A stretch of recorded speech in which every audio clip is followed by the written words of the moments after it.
Alright, welcome back everyone to my third installment of The College Conservative. Now I promise I'm going to keep this one really short today and not go 25 minutes over, which is crazy. So first off, I know I'm starting at a weird part of the year.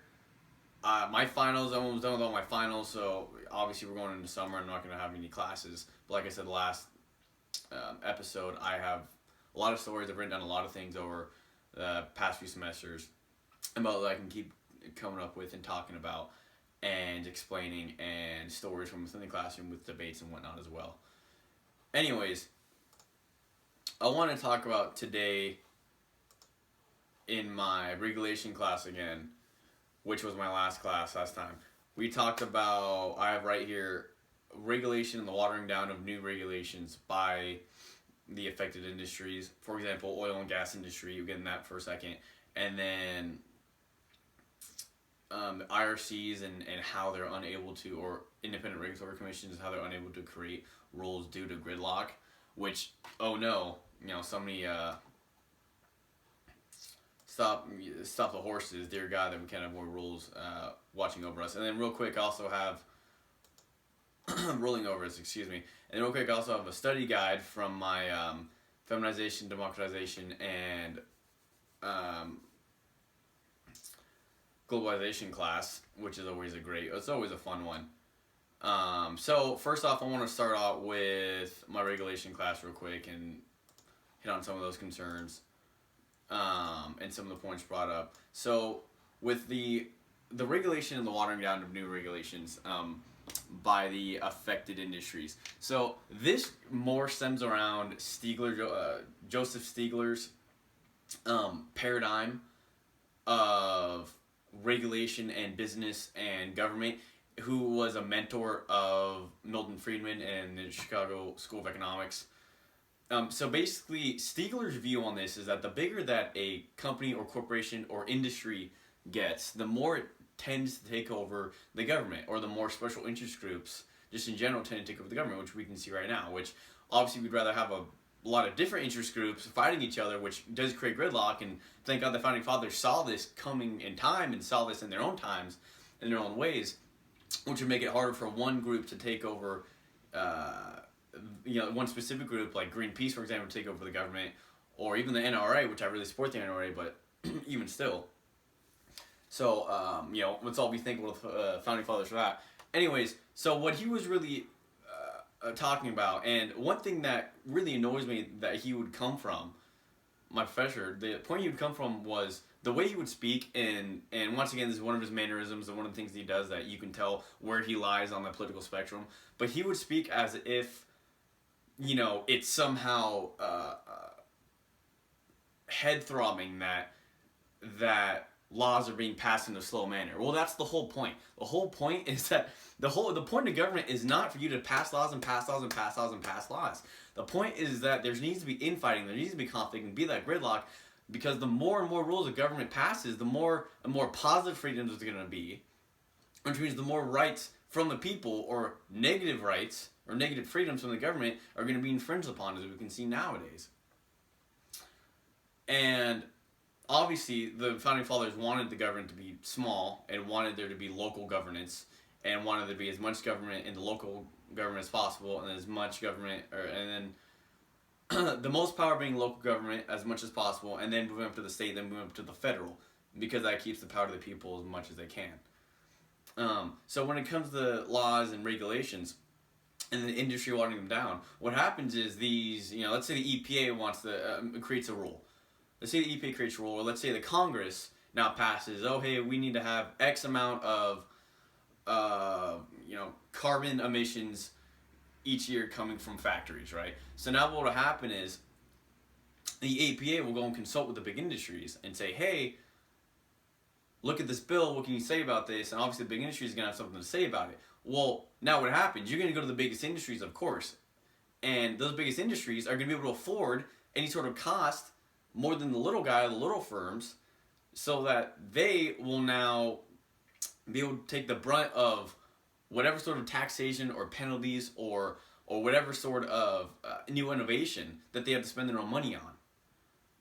which means that's going to push the smaller firms out, or it's going to make them lose money, which means they would lose jobs, which means now the bigger firms take their business more, which just kind of exacerbates the collusion between big business and big government. And I'm not at all against big business. Big business is, I think, has really forged a lot of new fields and has brought a lot of innovation to our country. However, it's the collusion, it's the corporatism. It's not necessarily that industry's gotten so big and so now it made government get big. In fact, it started the opposite. The government kept getting bigger and passing laws and regulations, starting all the way back with the Interstate Commerce Commission, and ever since then.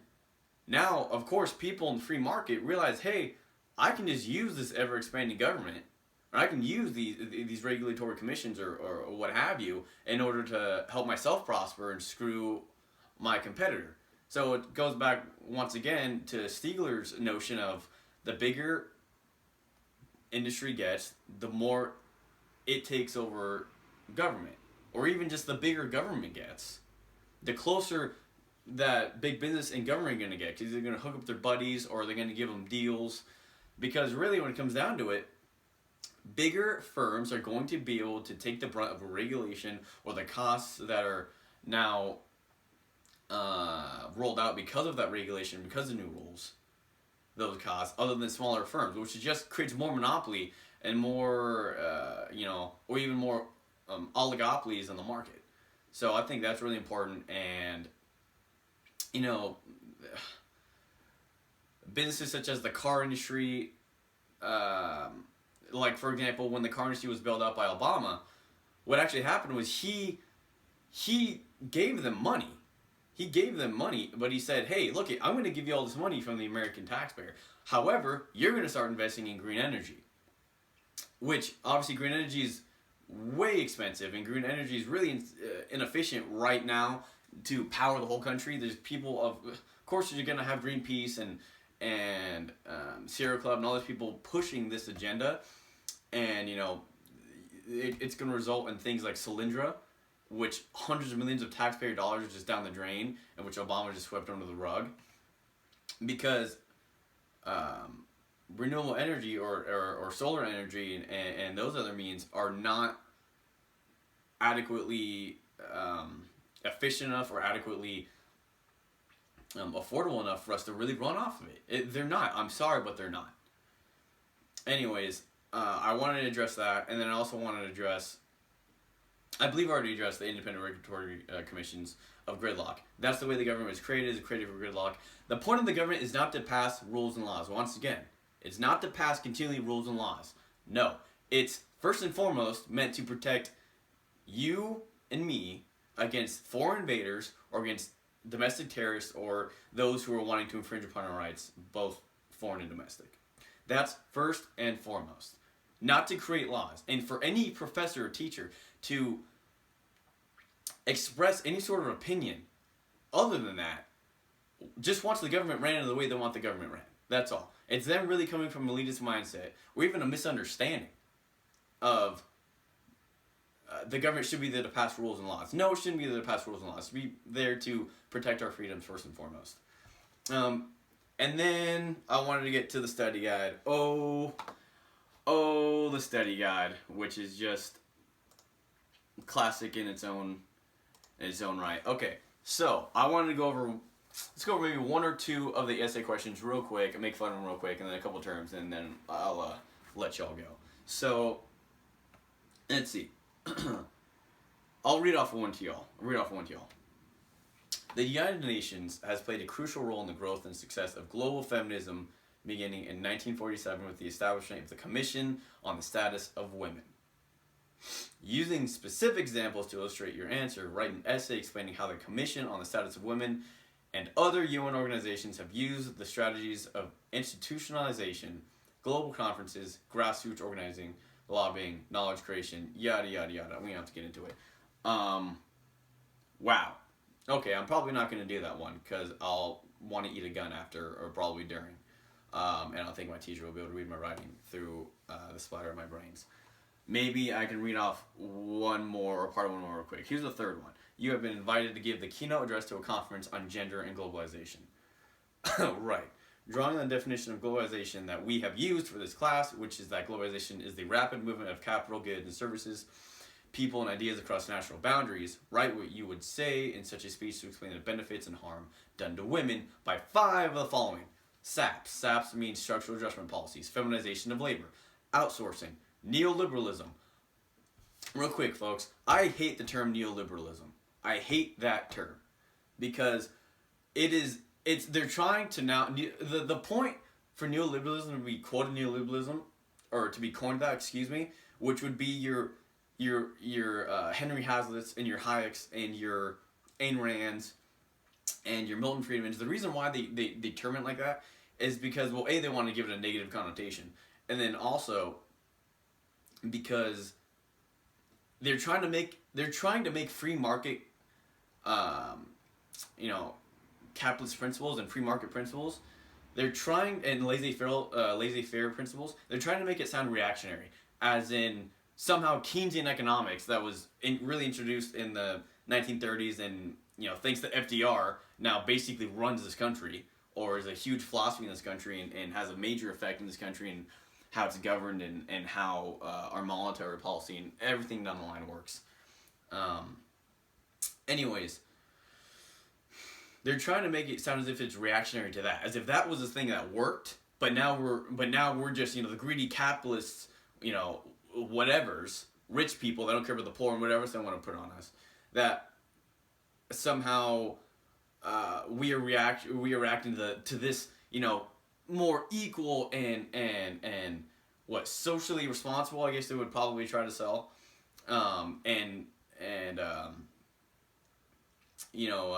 income inequality, that whole sense. How this is just more equal, and this is really redistribution, and how if the little man's not getting screwed and the big man's paying his fair share and all that stuff. Keynesian economics, which is just socialism, basic socialism. And so that's why I hate that term, neoliberalism. No, it's not neoliberalism. It's liberalism. And liberalism is actually a good thing, but what happened was the left took that word over, and now we know liberalism to be the left-wing hacks that they are. Instead, liberalism means Adam Smith, and means Milton Friedman, and means my philosophy, and means philosophies of the founding fathers. That is liberalism. That's liberty, that's freedom. That is liberalism. Okay? The liberalism now is much different, and that term has changed. And by the way, it's not reactionary. This country was founded upon free market economics and laissez-faire principles. It was absolutely founded upon that. It goes all the way back to English law, and actually I should do a video on that now that I think about it. Maybe that'll be on my next one. Anyways, she continues to go on to talk about the different aspects of it, and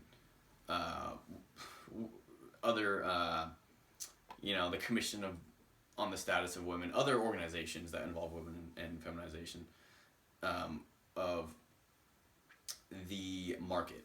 Anyways, just a couple terms real quick, and I'll get out of here. So, she wants us to, using complete sentences, identify and briefly indicate the significance of the following terms. I'll give you a couple. One of them is feminization of the labor force. Okay, of course. White settler societies and democracy. Okay. White settler societies and democracy. So we're going to demonize white people somehow, some way again. Which basically this whole class is about demonizing the patriarchy and white heterosexual Christian males. I'm not even joking. Number 19, globalization and gender regime change. Globalization and global care chains. Gender mainstreaming, gender budgeting, gender quotas. And then the UN as the godmother of the global women's movement. So I guess here she's basically admitting that all of the feminists and socialists and whatever-ists of the world are using the UN to basically govern the rest of the world, which is obviously happening. Globalization is good. Globalization, the transfer of funds and means and jobs and outsourcing, that's fine. And I'm not saying all American jobs will be lost. No, you really need to understand the economy when I say this, and I don't want to go over time again, so I'm not going to get into that right now. However, globalization is good. Globalization is economic. That's fine. That spreads culture, that spreads awareness and all other stuff, and it does it voluntarily. Globalism is not. Globalism is global governance, which means now the UN has a prerogative, so it thinks to tell you what kind of light bulb you're supposed to have, you're allowed to have, or how much paper we're allowed to put onto